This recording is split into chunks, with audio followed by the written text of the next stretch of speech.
Police Jury Association of Louisiana, and we are here to assist all parishes.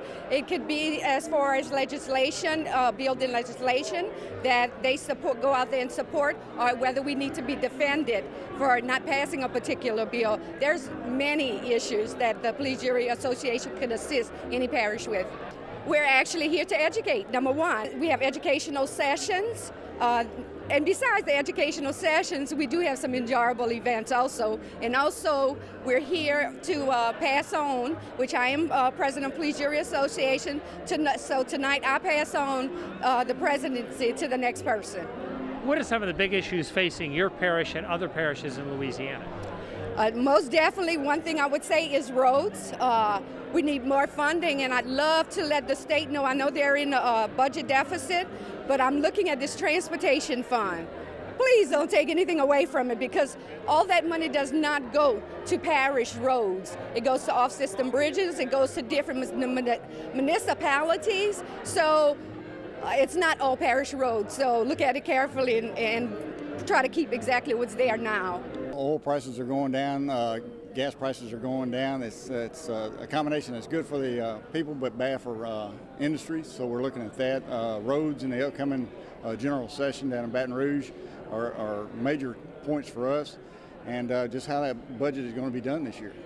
For everybody, they're looking close at it because cuts are going to be made and we don't know where at. The Parish Road Fund is normally about $46 million a year, and it's divided among all the 64 parishes. It's the most important piece for parishes from the state to be able to keep our rural roads up to standards, up to par, and safe. That and the bridges, those are the two things that we really, really need a lot of help on. And I do believe that between the Police Jury Association and us as police jurors, that the legislature knows how deathly this is important. It's life or death to get the money to be able to maintain and keep up our parish roads.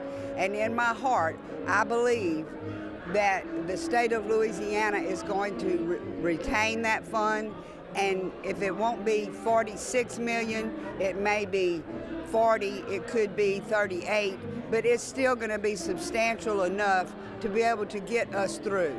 So we're expecting the legislator to come through. We're asking you, and we expect it. Some of the major issues right now we're facing in Rapides Parish is the prison health care reform since the charity hospitals have shut down in the state, that the police jury and also the sheriff's office is facing providing the health care and expenses that we hadn't seen in the past. Well, this coming year, 2015, is going to be rough as far as our economy goes, with the price of oil dropping as it did just recently. I think that my surrounding parishes rely a lot on oil and gas, and because of the price of oil being so low, we're going to be forced to be able to take a look at some things differently than we have in the past, and really start. I think now is going to be the time to really work on economic development in our area. Really start trying to diversify ourselves. And pay attention to what's going on in oil and gas, and really work hard for those guys, but look to other things as well. What about the Parish Road Fund? What does that mean to your parish and other parishes?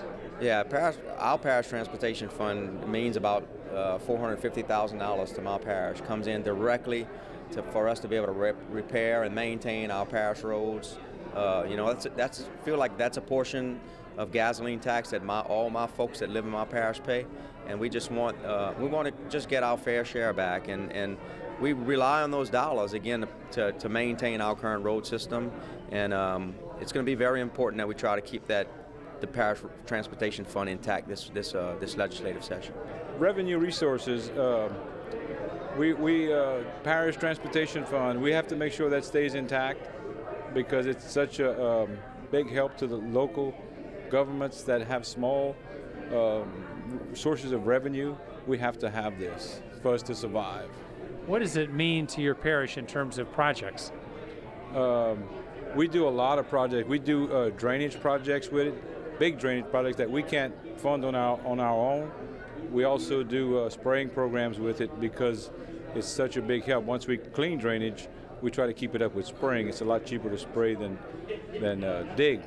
and it relieves a little money to do something else when we do have extra. In our parish today, we are having problems with our road system, and our bridge systems is dilapidated right now, and we are in the process of trying to get some of those issues cleared up, and we have drainage issues too also. How important is the parish transportation fund to your parish? Very, very important, because if the transportation fund is not funded properly this year, actually we won't be able to get most of our bridges done that in that off-system bridge program. It means a lot. I tell you what, if without our state-funded transportation money, we would be in very big trouble. And the fact of the matter is, if we get our state-funded transportation money cut, it will probably result in us having to lay off people and cut back, and that's one of the things we really don't want to see happen. So I chair the highway committee for our state association, and one of the things I told them in our committee meeting yesterday was that everyone needs to be contacting their senators and their representatives and trying to make sure that we do not get our state-funded money cut. The major issues in our parish is economic development and job creation. Our parish is in good fiscal shape, so we're focusing on job creation. Matter of fact, we are trying to get some new companies into a General Motors facility that closed down, about a 4.1 million square foot facility. We are very, very highly optimistic on a company called Elio Motors, which is going to come there and take up a third of the plant, which is going to create 1,500 good paying jobs. The other 2/3 of the plant, a group called Industrial Realty Group, is going to lease out to other economic development entities and going to create other jobs. So we're highly optimistic relative to that. Some of the issues going on right now, the regulations are changing for industry on emissions and chimney standards. As an example, we are the largest producer of the sugarcane in the state of Louisiana. So our mills are now falling under new guidelines and having to put scrubbers on their chimneys and reduce the pollution coming out of them even more. Also, we have one of the major deep water ports on the Gulf of Mexico, and trying to go through the red tape to get our channels deepened to open it up to even more industry coming in from offshore, the political red tape with the Corps of Engineers. Those are the two major things that's going on right now that we're trying to do to build industry in Iberia Parish. Well, Parish Transportation Fund has been in a plus, been doing pretty good, and we are working hard to keep the funds coming, you know. I think for the last few years it's been very good. Now we just hope that we continue getting the transportation funds to keep us going. There's some proposed EPA legislation, waters of the U.S., ozone. The secondary one is ozone levels and dealing with attainment and non-attainment. That's pretty important issues. I would like to think 90% of our parishes in the state of Louisiana. We want to be on the forefront of those issues and not just take a back seat to them and let somebody else or the federal side throw these rules at us and, of course, adversely affect all of us. All of us in this room are a little bit in the business of what I believe in and what I think, but we're mostly in the business of making it happen. And we don't have the luxury on the local level. We do not have the luxury of saying we don't have time, or we can't make it happen, or by the way, we can't balance our budget. We don't have that luxury. I certainly don't as the mayor of the city of New Orleans. So when I came to this city, after we had Katrina, Rita, Ike, Gustav, the national recession, the BP oil spill, people started praying, saying, when are the locusts coming? We had to find a way in New Orleans to turn this city around. And I'm sure that everything that we did here is the same thing that you're facing in the parishes and the municipalities that you live in. First order of business, Treasurer knows this, he's been talking about it since he's been in Baton Rouge, is you have got to be financially healthy. You got to find a way to balance your budget. Now, the federal government can kind of surplus up anytime they want because they can print money. And the state of Louisiana can rob every trust fund that they have until it goes away and people don't know it, which is, by the way, where we are today. Every trust fund, I think, if not all of them, most of them have been depleted. Somebody, when nobody was looking, went in there and raided them, and all the money is gone. Sometimes the state can do that and kind of put off for another day how to make hard decisions. But guess what? On the local level, if you don't have the ability to raise revenue and you don't have somebody coming in doing what they're supposed to do, like the federal government or the state government, and you left to your own devices, guess what? That's Katie bar the door. So you better get your business straight and you ought to start making things happen. When I took over in the city of New Orleans, we had a $100 million hole in our budget. Now let's talk about what that is, because I heard Senator Vitta called in and left his number. Y'all should call him. When we have to, because Washington talks about cuts, they're talking about not growing, right?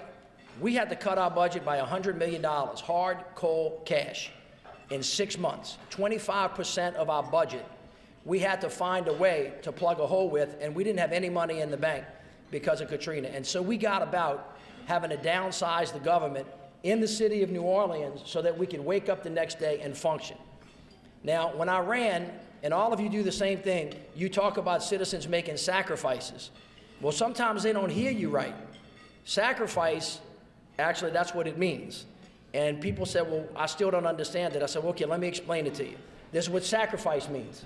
Sacrifice means that it's going to hurt more. Sacrifice means that it's going to cost more.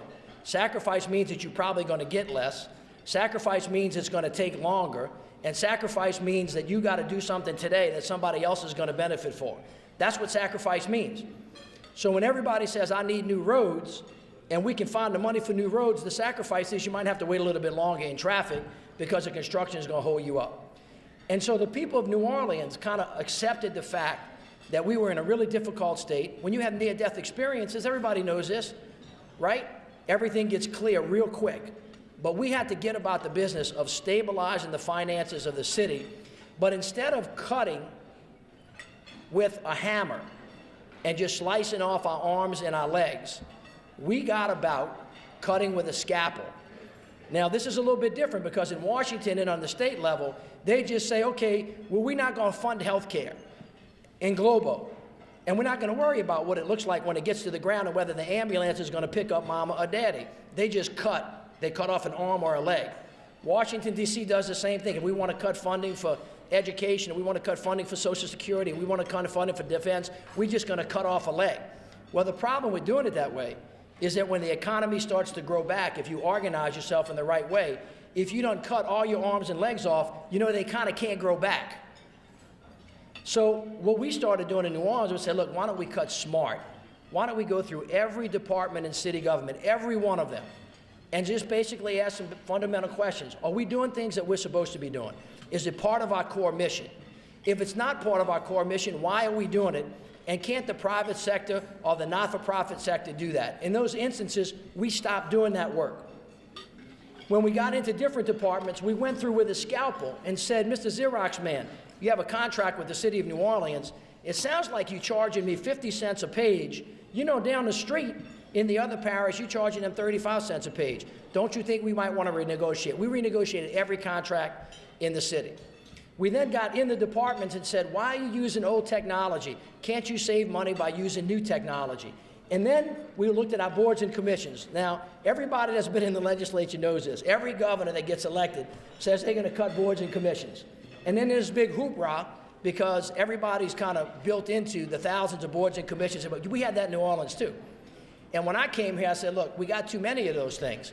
We got the French Market Corporation, we got the Canal Street Development Corporation, we got the Harris Corporation, we got the Italian American Corporation, we got the Irish Corporation, and we had all executive directors, all human. I said, can't we find a way to maybe push those things together and realize savings by creating efficiencies and then get a higher value? We did that too.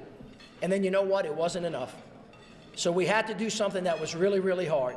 We actually furloughed every city employee, every one of them, for 10 days. Everybody in the city, yours truly, took a 10% reduction in pay to make that happen. That's called sacrifice.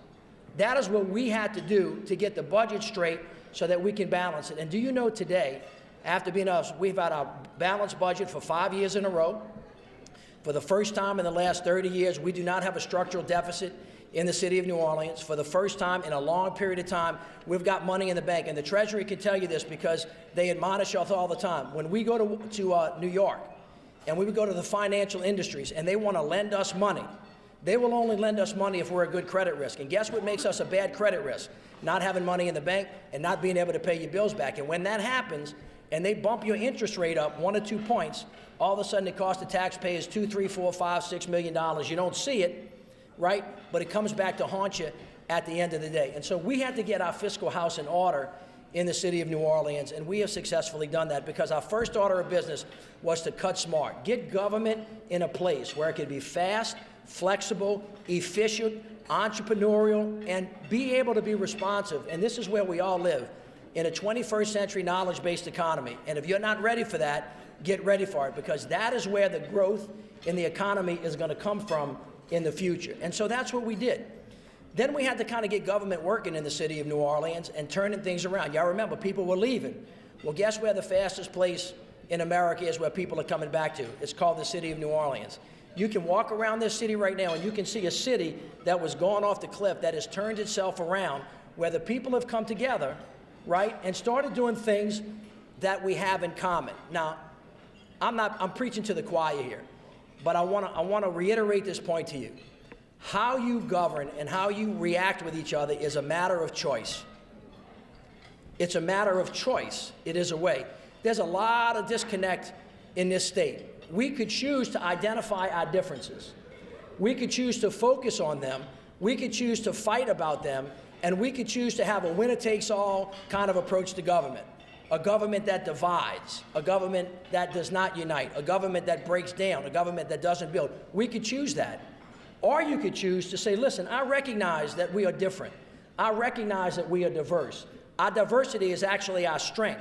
And by the way, I'm not going to throw my principles away forever, but what I'm going to do is, if I understand that you and I are disagreeing on this issue, I'm going to put that issue aside for a little while, because there's so much in this state that we have to do together that we have common ground on. We're going to spend our time focusing on the things that unite us rather than divide us. I want you to think about what I told you, because in the city of New Orleans, for those of you that know us, very, very diverse city. If you from uptown or downtown or back of town or Pigeon Town or Pension Town, you from the West Bank that they think is the best bank, hey, hey, see that? So I just stuck her. She jumped up. You could yell and scream about all the things that are different from us, and we can spend all of our time fighting, and guess what? If you can count, I got 7 votes on my council, if you can count to 4, right, Evelyn? You win. But let me ask you a question. If you do that, and half the city's unhappy, and they flip a vote the next week, what happens? You reverse yourself and you go in a different direction. And then it's all about might is right, as opposed to what's common is right. And in the city of New Orleans, one of the things that I'm so proud of is the people gave me the freedom, they gave the council the freedom to kind of put aside for a minute our differences, and we have many, on race, on geography, on neighborhoods, and say, look, there's some really important, essential things that we got to get right. We got to get our finances right. We got to get our health care right. We got to get our education right. We got to get our public safety right. And we are going to spend time telling all the people who want to yell, y'all go in the corner and yell over there, but we're going to come together and we're going to close the door and we're going to figure out how to make this work. When they're talking about educational standards on the state level, right, I want my kids to have the same opportunity that kids all across the country have. And when I travel all over the country on behalf of this state as mayor of the city of New Orleans, and I see kids in Seattle and New York and England, and they're hitting at this level, I don't want to come home and say, well, you know, I'm in the deep south. We should expect ourselves just to rise to the level of the southern average. Why? We can be as good as anybody else in the country. So when they're having these fights in Baton Rouge about these educational issues, at the end of the day, it's not a state issue. That's a local issue. That's about you. That's about your kids. And we need to show up in Baton Rouge to tell them what we think works and what doesn't work. And all these issues that we talk about, somehow we let those folks in Baton Rouge get away with, and we have got to demand that they listen to the folks on the ground who know where the rubber meets the road, because I call it the law of gravity, and I call it the hard work of governing, because this is where we know it works. Somebody shows up on your porch, it rings your doorbell, and talks to you and says, Mr. Mayor, I need this in my neighborhood, or Mr. Parish President, or Madam Parish President. Natalie, you know this happens to you all the time. You know that doesn't happen to the governor. You can't get behind that gate in the mansion and complain about something. State representatives know what I'm talking about. Somebody goes to jail, they call your house at 2 o'clock in the morning. You can't get to the mansion that way. Where we are is where the reality is.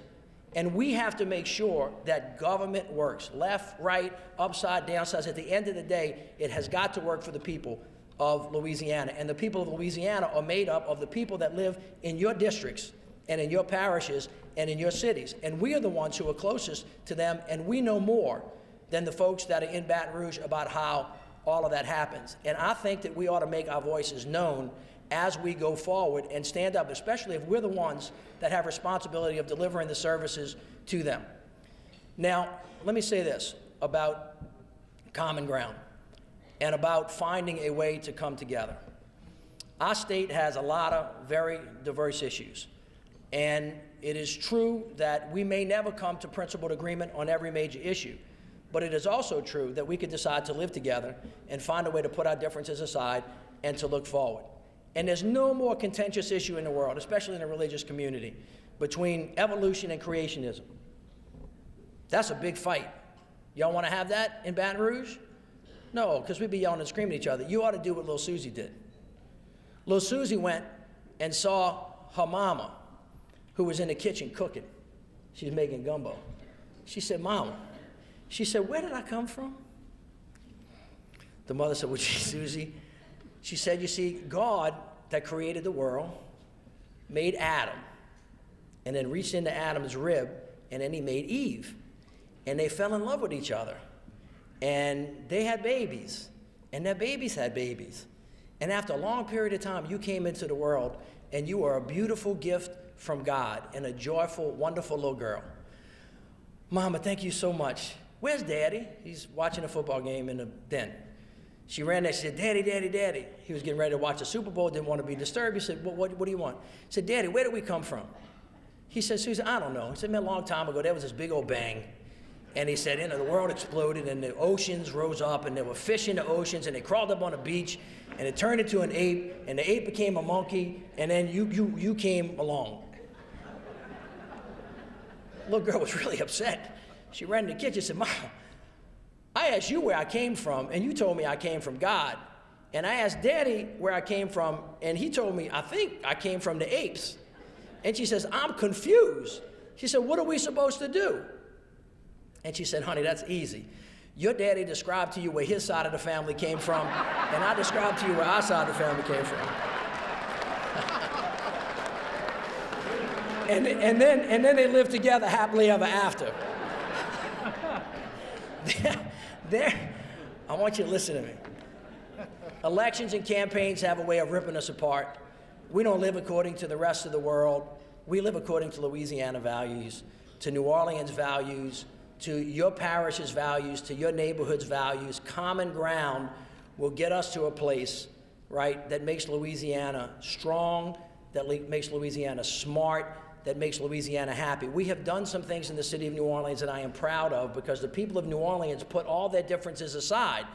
We did not ignore them so that we could come together as one team, one fight, one voice, one city to build the city back, not the way she was, but to build the city that we always wanted to be, which meant that we had to recognize that we made a lot of mistakes. Quit doing the same things we were doing before because it was producing a result that we knew was going to happen. Start doing something different, part A. Part B, we put ourselves in a position to start making sacrifice so that people that come after us could benefit from the work that we did. Part C, we decided to think about who we wanted to be as a people so that we could compete on an international level. And we realized after doing that we actually had the bones to make that happen. And so I give back to you the thanks that the people of the city of New Orleans owe you as Louisianans for taking us in, to the rest of the country for helping us back. Everything that we have done here in the last 5 years is yours.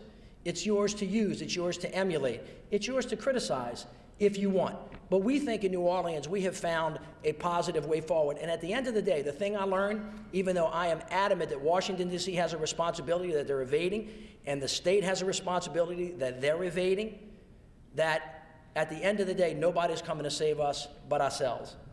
And we better get after it because I think the future is barreling down, it's coming to our door, and we have to be ready because it's the local officials that govern in reality, and we are where the rubber meets the road. And I thank you for all of your work and the sacrifices that you guys have made. God bless you, and thank you so much. Great job. My message to my friends in local government is threefold. Number one, thanks for what you do. You know, local government is the toughest form of government. Nobody calls the treasurer at 9:30 on a Friday night, but folks in local government get those calls all the time, and I'm very grateful for their service. My second message is keep doing what you're doing, and by that I mean continue to spend taxpayer money as if it was coming out of your own pocket. And the third part of my message is if there's ever anything I can do to help my colleagues in local government, I'm just a phone call or an email away, and I mean that because I have great respect for all the folks who serve at the local level. Local government is concerned about the impact that the low oil prices are having on the state budget and consequent budget deficit. Your feeling on that? Well, the state was in trouble before the drop in the price of oil. I mean, we've had 7 years of mid-year budget cuts. Last year we ran a deficit. We spent every penny, all $800 million, in the Medicaid Trust Fund. We raided the state group benefits health insurance program for employees. We're just spending more than we take in, and we have been for 7 years. And this day was coming, whether oil had stayed where it was, dropped, or even gone up. Now, the drop in the price of oil potentially could exacerbate it. It could cost, because about 12 to 13% of our budget is severance taxes. We'll get through this. We don't need to raise taxes. We've got enough money. We've got a $25 billion income stream. When Governor Blanco was governor, the budget was $19 billion. When Mike Foster was governor, he only had $12 billion to work with. So we've got enough money. We just got to start following two simple rules that we've been breaking for 7 years. Number one, don't spend more than you take in. And number two, when you do spend money, spend it on things you need, not things you want. We've got to spend our money on priorities, and those priorities are health care, education, infrastructure, coastal restoration, jobs, and helping our colleagues in local government. What's your outlook for this upcoming year? Well, for the legislative session, funding is going to be a big issue. Roads with the price of gas and oil plummeting as they have, the financial infrastructure issues. There's going to be a greater burden on our local police juries and school boards, and local government all across the board is going to suffer. In 7 years, our industry has went from $5.9 billion now to over $12 billion. Tremendous growth as we go forward. And looking at the overall value and productivity, for instance, if you look at our science and our research and our technology, we had the largest soybean crop ever in the history of Louisiana, and actually we set the national record in bushels per acre. When you look at the overall value, it is continuing to grow. It is causing a tremendous resurgence in the vitality and economics in rural Louisiana, suburban, and in urban Louisiana. We also talked about how we are a maritime state and how the majority of our production is exported, and a tremendous value that brings in to all of Louisiana, and a potential where we're going today. We're having record investments in our ports, record investments in our infrastructure, and we're utilizing that now to share and to sell renewable natural resources, agricultural products. More than 1 out of 3 acres of every acre of production in the United States is sold abroad. And in Louisiana, we are an export state.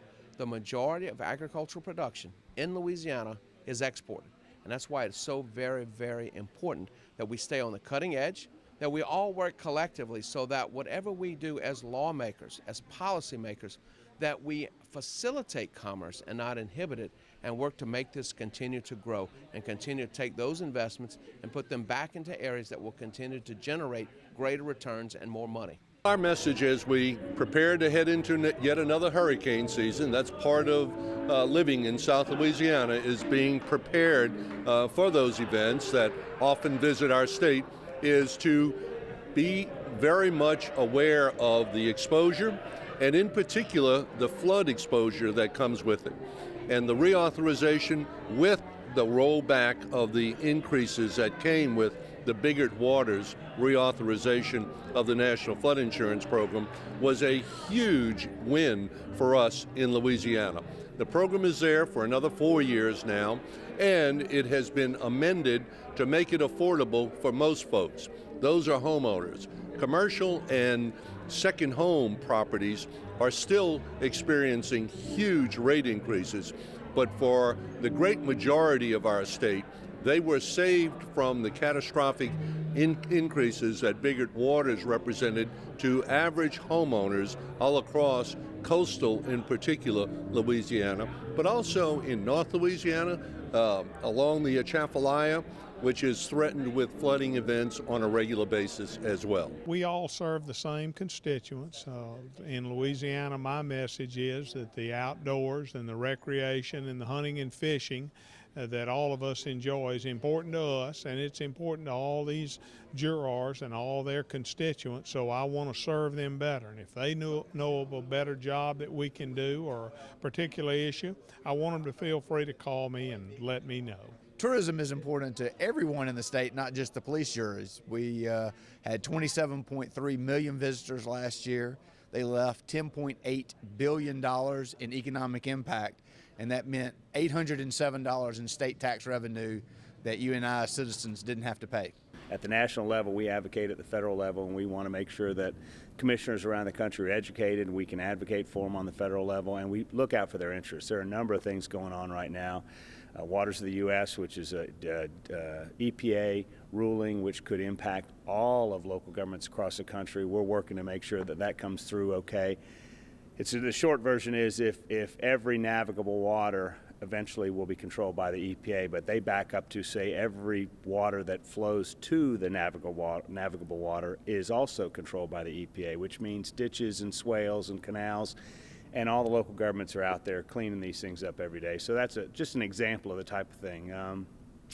Municipal bonds, there's a push at the federal level to try and eliminate the non-tax treatment for municipal bonds, which is how we fund and how we structure the majority of the large projects in local government. And so, we feel pretty strongly that at the national level we can look out for the local governments, just like the state association here with the police jurors looks out for their own governments here. And good evening to everyone. I want to thank you for joining us for the highlight of our convention. This is a night where we come together to remember those who have passed and install our future leaders. We come to celebrate our past board members and break bread with new friends. If you can raise your right hand, repeat after me. Okay. I state your name. Do solemnly swear. That I will support the Constitution. And bylaws of the Police Jury Association.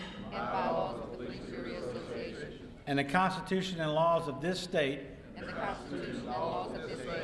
And I will faithfully discharge and perform all the duties incumbent upon me as state your office according to the best of my ability and understanding, so help me God. Congratulations, everyone.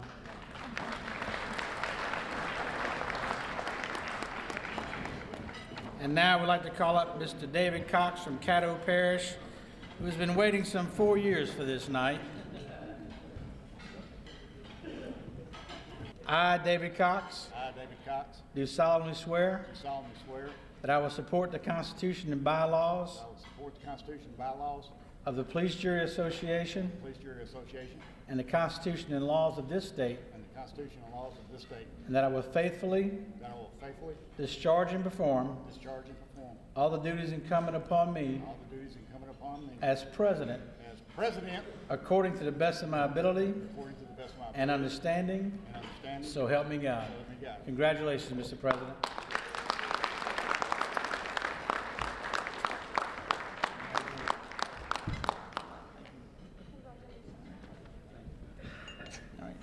Before I turn it back to Lisa, I just want to thank her for an incredible year that we've had.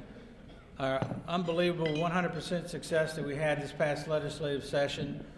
And like I said, we've got 3 surplus accounts. She was the chairman of your insurance committees. Her selfish ways about taking care of this association, putting you guys first every single time. It was an honor working with her. We're going to miss her, but we look forward to the future because of the foundation that people like Lisa have laid for us. So let's give one more applause for your president, Lisa. Taking this has taken, what, 6 years. 6 years. 4 years off. Yeah, 4 years off, 6 years total. Couldn't have done it without people before me. The past presidents that are here tonight, Carl, coach from Caldwell Parish, he was a past president, and he was my mentor, and he did a heck of a job with Caldwell Parish and with this association. There's things that you can do as an official, and you really can't do it unless you got support. And I would like to see all the spouses, for one time, stand up and let us give you a round of applause.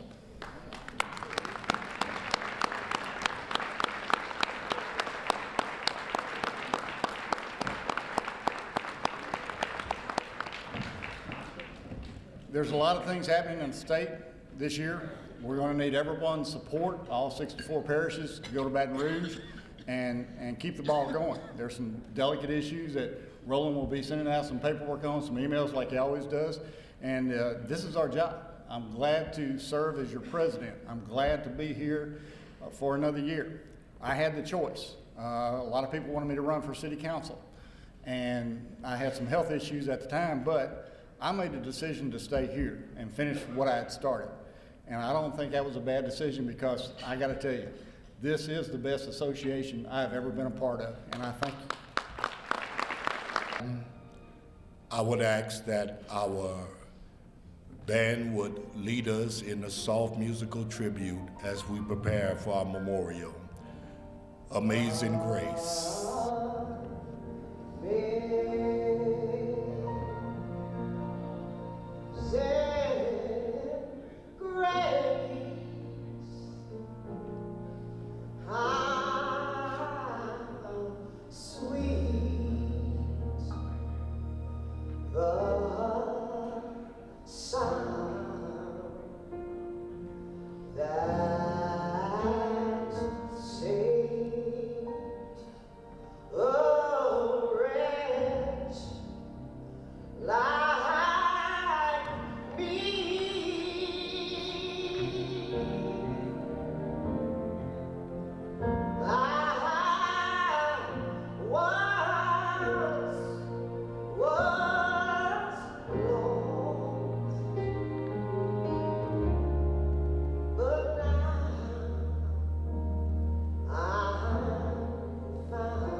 You may be seated.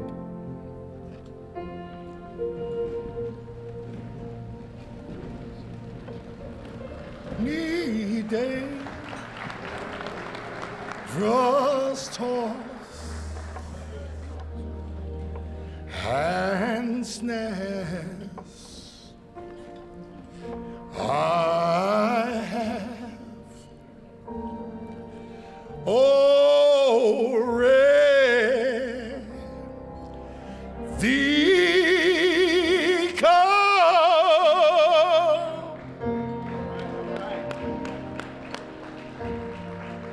'Twas grace that brought me safe thus far, and grace will lead me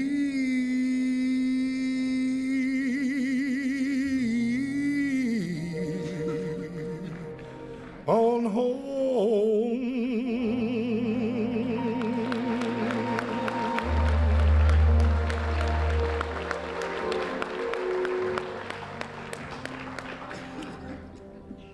resolution in memoriam.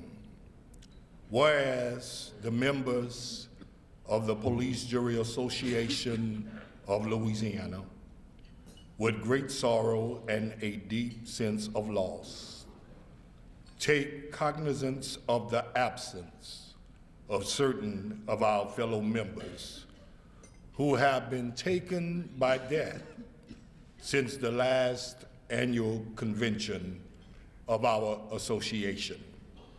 And whereas this member has rendered innumerable public services to his respective district and parish and to the state of Louisiana and to the people thereof. And whereas the absence of this outstanding citizen to the public service is keenly felt as a great personal loss to his family, friends, and colleagues. Therefore, be it resolved by the Police Jury Association of Louisiana in convention and duly assembled in New Orleans, Louisiana, this 31st day of January 2015, that the association does hereby pay tribute to the memory of Mr. Joe Barber of Catahoula Parish, Mr. Caesar Como of Iberia Parish, Mr. Aldrich Tootie Dupree of Iberville Parish, and Mr. James Mayo of Calcasieu Parish, and does hereby express for its members and citizens of the state their sense of gratitude for their achievements and contributions to the public good of their local areas and to the state.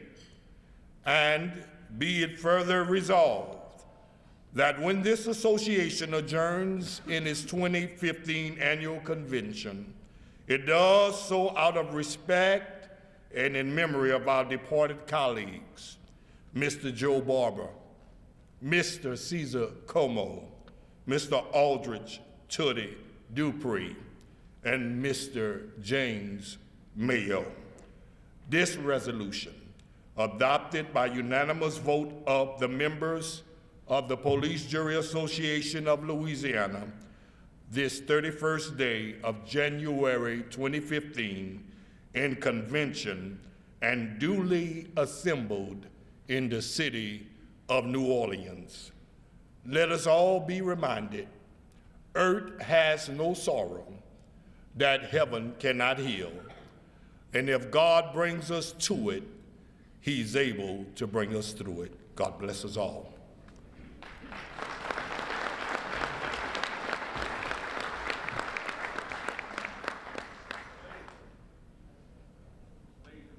Yes? Carl Bubba Cheney, we want to include in this memorial. I want to thank Rev, and also I want to thank the Bain for the beautiful music. At this time, I'd ask Alan Simeon to come up for our presentation. Thank you, Madam President. And with your permission, I'd like to defer to Ms. Gerald Lee, if she would come forward, our State President of Black Caucus Police Jury, and distinguished radio personality Tony Brown, James' best friend. Last night, a group of Black Caucus state presidents got together, former presidents, and we did a reception in his honor. And we have a postcard that we'd like to present to Sissy from the organization.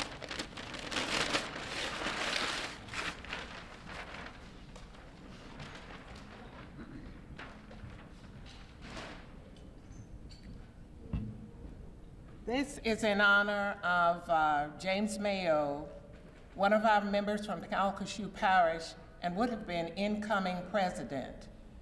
All of you recognize, I think, and realize that James Mayo was the epitome of finer manhood. and he was very proud of his association, and I think that he loved us all dearly. We fondly salute the laughter and incredible memories with our very dear friend, the Honorable James Lee Mayo. Also, a special welcome to Honorable Marshall Simeon Jr., selected to complete his term and vision. Arcadian Companies, Progressive Waste Solutions, WTAA Engineers, Attorney Marty Marley, Parish President John Young. Thank you very much. If people have questions like more information, what should they do? More information, the Police Jury Association has a website. Also, the numbers on there. The staff is excellent, and they're there to assist any parish.